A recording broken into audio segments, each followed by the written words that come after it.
Blue Marvel Adam Bernard Bashir is a level 5 Alpha class superhero created by Kevin Grevioux, who originally conceived the character as a child, and Matt Broom. The character first appeared in Adam Legend of the Blue Marvel #1 in November 2008. Adam Bashir is a former fullback at Cornell University, as well as a veteran of the Korean War, a member of the Marine Corps with 2 Silver Stars.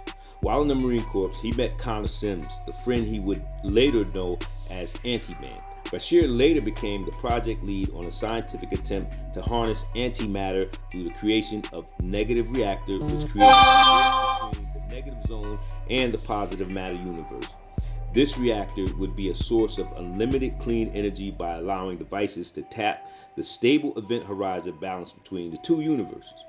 Due to the unexpected explosion of the reactor, both Bashir and Sims were subjected to multigenic radiation generated by the destabilized event horizon.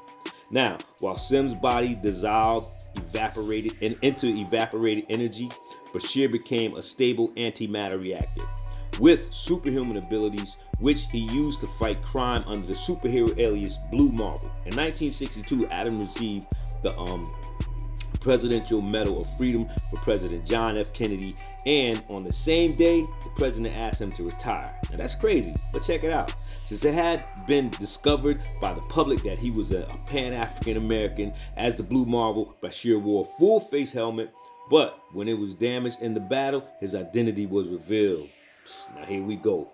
There was massive controversy as the era of 1962 was in the midst of segregation, making them too hesitant to accept a black superhero. Although Kennedy personally approved of Bashir's actions, the presidents reluctantly decided to ask Bashir to step down, and the Blue Marvel conceded. As his final mission as Blue Marvel, Bashir defeated the herald of an alien invasion armada. After the fight, he left the Medal of Freedom in the blue area of the moon, where he first met Uatu the Watcher. You know, the big bald-headed dude, watches over everything, don't say nothing. His conversation with the Watcher was interrupted by the late arrival of Alien Armada, which defeated the United States government. Used this final mission to fake his death. The government later set up SHIELD agent Marlene Frazier as Bashir's monitor under the cover name Candace Frazier.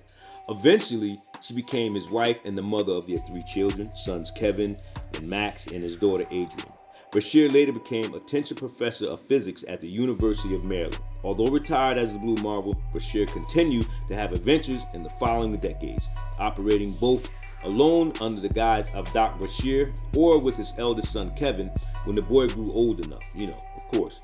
One adventure in 1972 saw his team up with the vampire hunter known as Blade and the dark magician Kalu to battle shape-shifting Deathwalkers.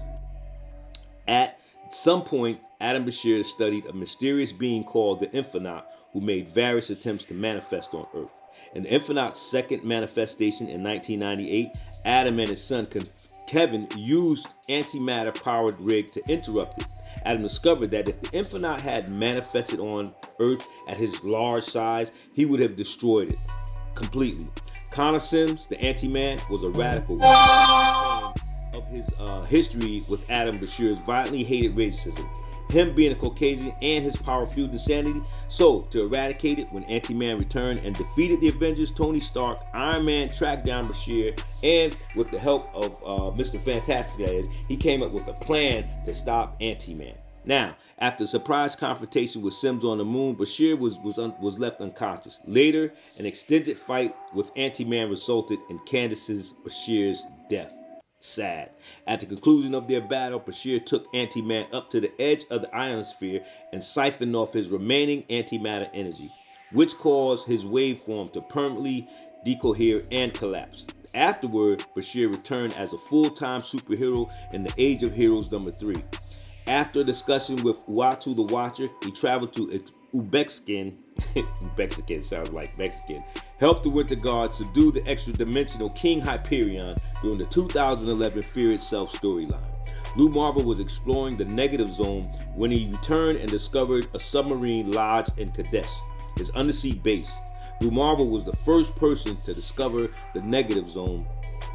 Both the Chinese and American forces blamed each other, and they seem on the brink of war. But Blue Marvel managed to save his antimatter samples from being exposed to water, and relations between Chinese and the Americans returned back to normal. But Blue Marvel wondered where the submarine came from, and he soon discovered that the Sea Dragon guarding the Serpent's undersea prison was responsible for sending the submarine into his base. During the 2013 Infinity storyline, Uatu visits Blue Marvel in his undersea science fortress, which he had previously modified. Blue Marvel talked with Uatu about his family and life and how he could have taken up the opportunity to join the Avengers. After a one-sided conversation where Blue Marvel took up his costume and flew through the Shumagora's head during its fight with Luke Cage's team, he was able to heal Spectrum, who had been incapacitated by Proxima Midnight Spear, and boost her powers temporarily. Subsequently, Blue Marvel was among those Luke Cage declared to be part of his Mighty Avengers. During the last days, part of the 2015 Secret War storyline, Blue Marvel was seen with the Mighty Avengers where they fight the Illuminati. Nah, this is dope. After the battle, Blue Marvel tells Mr. Fantastic and Black Panther that he is angry and they never consulted each other heroes on this, saying they could have prevented all this if they had all worked together. As part of the 2015 all-new different Marvel initiative, Blue Marvel appeared as a member of the Ultimates. Blue Marvel's first mission with the Ultimates involved retrieving the incubator that Galactus was bought out of prematurely. Once they put him back into it, he fully emerged as a Lifebringer. While in exospace with the Ultimates within their ship, the Abueno, Blue Marvel finds his old enemy Ant-Man has reassembled there. As Blue Marvel wanted to kill Ant-Man where he deemed him too dangerous, he also discovered that his son Kevin was also in exospace, who persuaded his father to spare him. Blue Marvel does and has Ant-Man brought into the Abueno so that he and the Ultimates can fix him. During the 2016 Civil War II storyline, the precognitive Ulysses Kane experiences a vision that warns Blue Marvel about the impending arrival of the interdimensional traveler Infinite on Earth, which endangers the planet. Now, this warning gives sufficient time for Blue Marvel, Giant Man, and the Ultimates to devise a Pym particle accelerator where they can shrink Infinite down to human size, at which point Infinite greets the heroes. During the 2015 God Butcher storyline, Blue Marvel's reanimated corpse appears as part of a legion of undead heroes sent against old King Thor by the God of Mischief, but are ultimately defeated by the God of Thunder. So, big shout out to Kevin Grevioux, a Howard University alum, black comic book writer, actor, and screenwriter, creator of the Blue Marvel as response to heroes like Superman, who were characters of unconsiderable power and physical attributes but never had to deal with the constructs and constraints of racism. Yo, Blue Marvel, check it out. And real talk, Elm City Comic Books, we got a spot for you. Come get at us.